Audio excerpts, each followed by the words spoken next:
Hey folks, Jim Slick Audio. My VP of Sales and Marketing, Chris, wanted me to do a quick segment on, well, maybe not so quick segment on where do I get, where do you get started? Where do I get started on building a studio? So let's touch base on a couple things. Let's define the studios first. Big professional studio, multi-million dollar. Consult somebody, consult several people, and get quotes and the like. Don't try to take that on yourself unless you've done it many times before. If that's the case, you probably still should be consulting someone just to make sure that your decisions are correct before spending that kind of money. That aside, this is more geared up for the project studio and the like.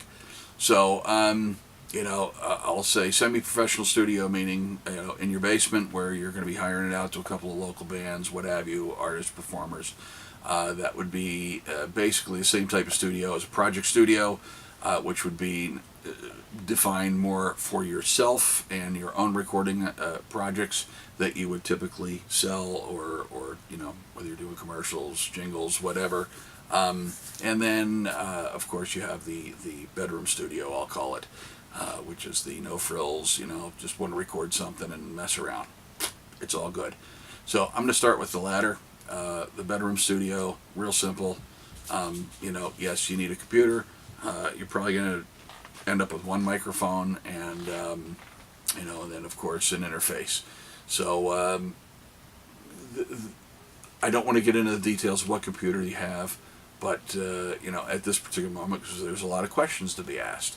So the best thing to do is to pick up the phone and call us at Slick Audio. We'll be glad to help you.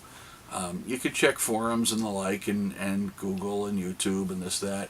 Thing is, you're going to get a lot of people giving a lot of opinions. And, not trying to discredit what they're trying to say, but they don't do it for a living. And the ones that do tend to be very opinionated on what they see and what they do is, that's the only thing that, it's not the way it works. Case in point, microphones. What microphone might sound good in one voice doesn't necessarily sound good in another. I had a Blueberry Woodpecker, a Blue Woodpecker, which is a fairly expensive ribbon microphone. Sounds great on acoustic guitar, sounds great in some female voices, sounds great in some good tenors. I tried to sing into the thing, and I thought the cat was scratching my eardrums out, and it was terrible. So and it's an awesome mic, just didn't fit my voice. Set up one of my blueberries, blue blueberries, where I got the blueberry from, was Freudian slip before, and incredible. Absolutely sounded incredible. So, you don't know. You got to experiment a little bit. So, you should be auditioning some microphones before you buy. If you have a professional studio or even a project studio that you're going to be using more for pro and you're really looking for, nitty-gritty sound, and things sounding as best they can, you're going to end up with a mic locker, and what I mean is a closet or a shelf full of microphones before long. So, not a bad thing. It's just, it could get very costly, but, that's a critical part. It's obviously capturing the nuance of the voice, the instrument, what have you, the air. Let's face it, sound is nothing more than air being moved, and your ears happen to perceive that and turn it back to an electrical signal, which turns back into your brain as sound. So, critical pieces. Then, I want to talk, I'm going to skip all the way to the other end and talk about the computer for a second. PC, Mac, don't even get me going on that whole thing. Obviously, we manufacture PCs, so, I'm biased just because, I've lived in a world in recording studios, professional recording studios, a good deal of my life at 50-something now. And I've recorded tons of sessions over the years, back in the analog tape days, 2-track, 2-inch tape, the whole 9 yards.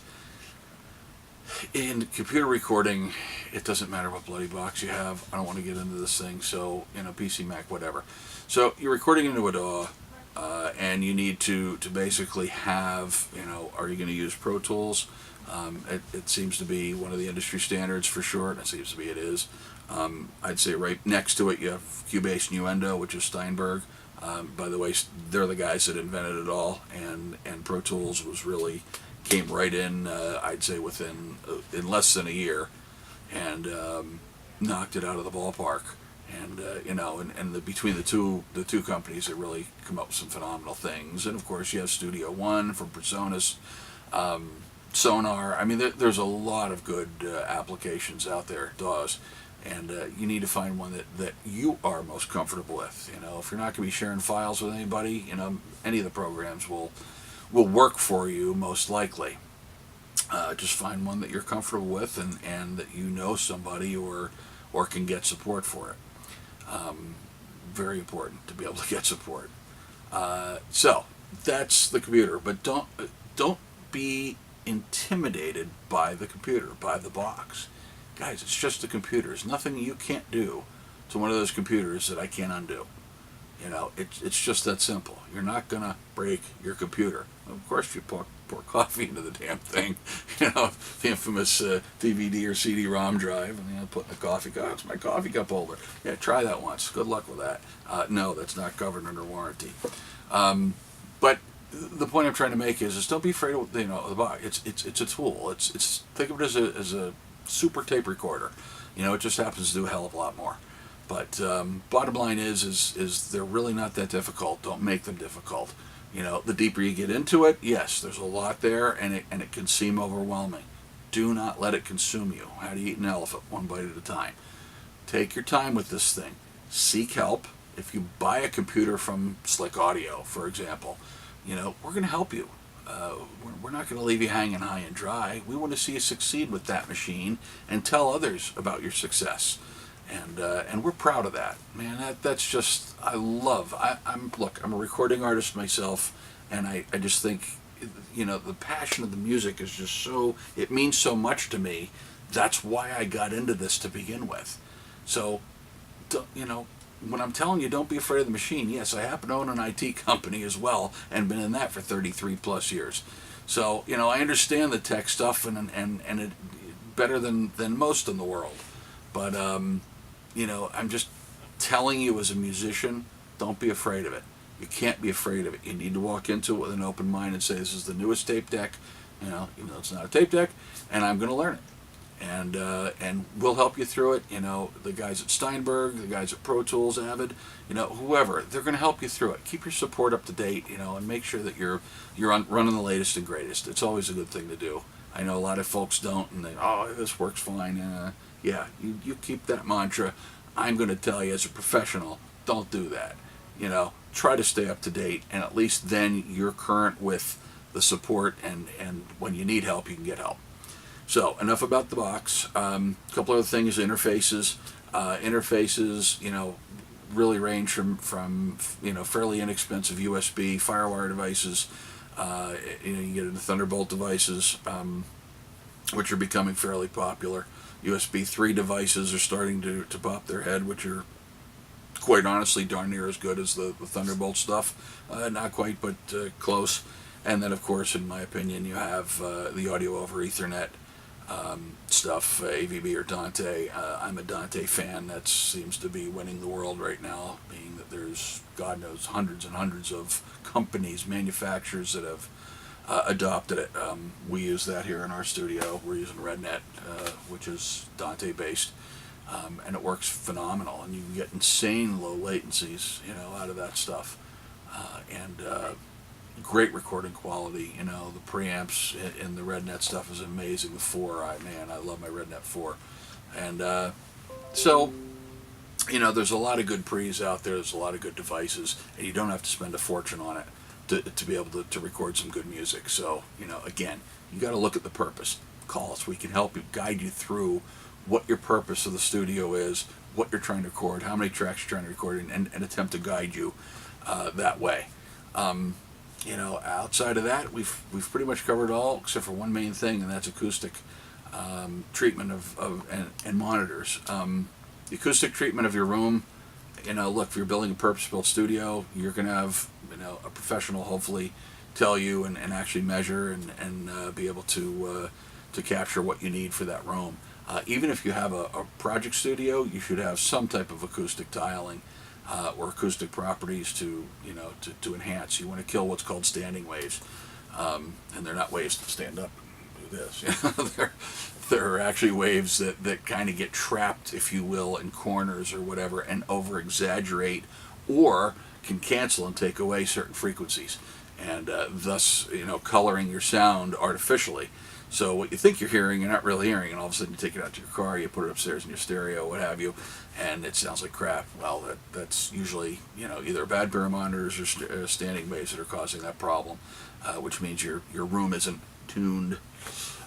So last but not least, I can talk. You can tell it's in the day. Is monitors, and monitors are a very personal thing. I happen to like the Adam S3XHs. That's what I've got in my studio. Great. They're insane. They work great for me. They tell the truth. I've used Vocals already. I like them. They're very good monitors. Genelecs, my God, I've recorded on more Jennies than I could possibly imagine. And they're incredible sounding speakers. I don't think you can go wrong with any good brand of speaker that's out there. And then, sorry for the ones that I haven't mentioned here, but there are 3 huge names in there, and it's good stuff. But they're for your ears. My ears are different than your ears. Yours are different than my ears, which are different than Chris's, and different than, they need to be pleasing to you, and they need to tell you what's called the truth. So, and I'm going to define that very quickly. The truth is, when you're listening to your material that you've recorded, you want to hear the truth. You want to hear what was recorded as accurately as possible. So when you take that out of the studio, that recording, and you go out to your car, you go up to your stereo, and you play it back, it actually sounds good. So that is hearing the truth. If you have a pair of monitors that'll artificially color and make things sound different, than they really are, and remember, your room could have a lot to do with this as well. You're sort of defeating the purpose, because now you're going to be running in and outside of your car trying to get, a mix, and you're going to be guessing, and you're not going to get the best that you could possibly get.